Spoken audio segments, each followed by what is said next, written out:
Hai, balik lagi ke videoku Indah. Jadi videoku kali ini ingin bahas mengenai gimana cara aku minimalis beli pakaian di Jepang. Karena aku berpikir cara kita berpakaian di Indonesia sama di Jepang itu berbeda. Musim di Jepang sama Indonesia kan beda ya. Kalau Indonesia tuh 2 musim, kalau di Jepang itu 4 musim. Dimana kebutuhan pakaian pun banyak gitu daripada di Indonesia. Yuk langsung saja gimana cara aku untuk meminimalis beli pakaian di Jepang. Yang pertama yaitu tentukan undertone dan bentuk tubuh kamu. Kenapa ini penting? Karena nggak semua undertone kita sama. Nggak semua apa yang dipakai orang Jepang itu cocok dipakai oleh orang Indonesia. Nah, biasanya orang Jepang itu memiliki undertone yang dimana dari cold ke netral. Nah, Indonesia sendiri itu ada dari netral ke warm. Ada juga sih yang cool, tapi pada umumnya kulit Indonesia tuh cenderung ke netral menuju ke warm. Nah, undertone ini gimana sih cara mengetahuinya gitu? Kamu bisa mengetahui dari lihat di nadi kamu itu sendiri. Dan selanjutnya, kenapa penting untuk menentukan bentuk tubuh? Nah, kita sendiri memiliki bentuk tubuh yang berbeda-beda. Ada yang right angle, ada jam pasir, ada yang apple atau peach, ada juga yang persegi panjang. Nggak semua bentuk tubuh kita itu memiliki bentuk tubuh jam pasir. Maka untuk kita bisa menyesuaikan bentuk tubuh kita terhadap pakaian, jadi tentukan dulu bentuk tubuh kamu apa, sehingga kamu bisa memilih pakaian yang tepat untuk bentuk tubuh kamu. Yang kedua, beli pakaian di second street. Jadi pakaian second street ini yang ada di Jepang itu kualitasnya masih bagus dan baik. Jadi aku biasanya beli pakaian untuk setiap hari itu belinya di sana. Jadi lumayan, kalau biasanya aku beli di mall-mall atau di mall di Jepang itu biasanya menguras uang 200 atau 300 ribu.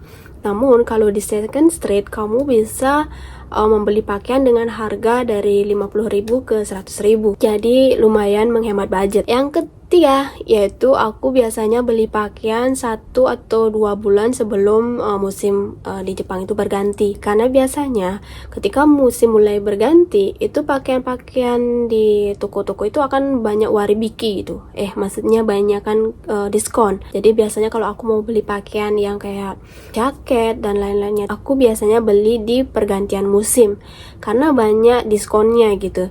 Biasanya kalau jaket-jaket yang kayak jaket tebal untuk musim dingin tuh biasanya harganya 200 sampai 300 ribu. Kalau kamu beli jaket di pergantian musim, kamu bisa mendapat harga yang lebih murah, mulai dari 50.000 sampai 100.000 gitu. Terus yang keempat, aku beli pakaian itu sesuai dengan kebutuhan musim. Di Jepang sama Indonesia kan berbeda musimnya gitu. Di Jepang ada 4 musim, di Indonesia ada 2 musim.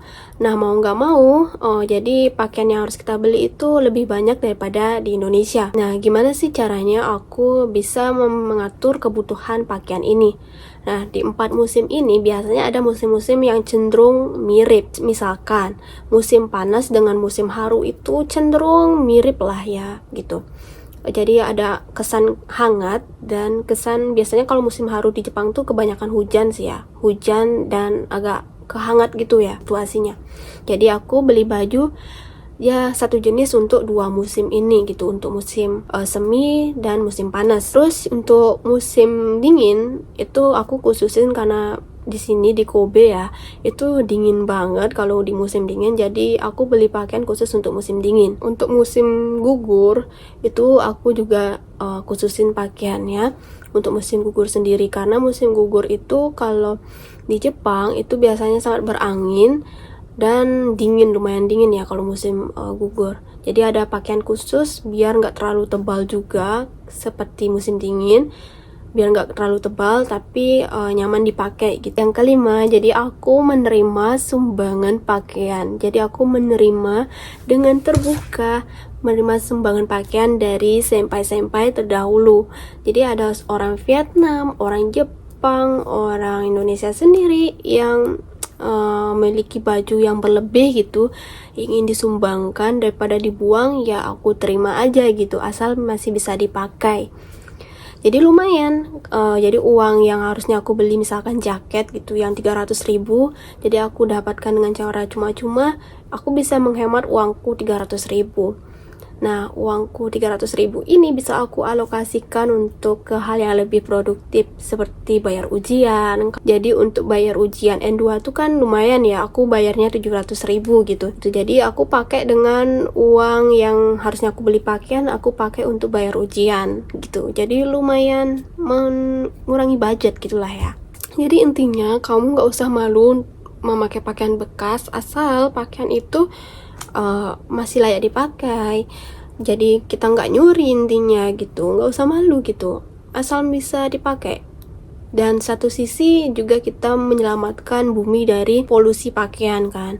Jadi banyak banget polusi pakaian yang kita harus juga pikirkan untuk kedepannya gitu. Jadi itu cara aku meminimalis beli pakaian di Jepang. Terima kasih udah nonton videoku sampai akhir.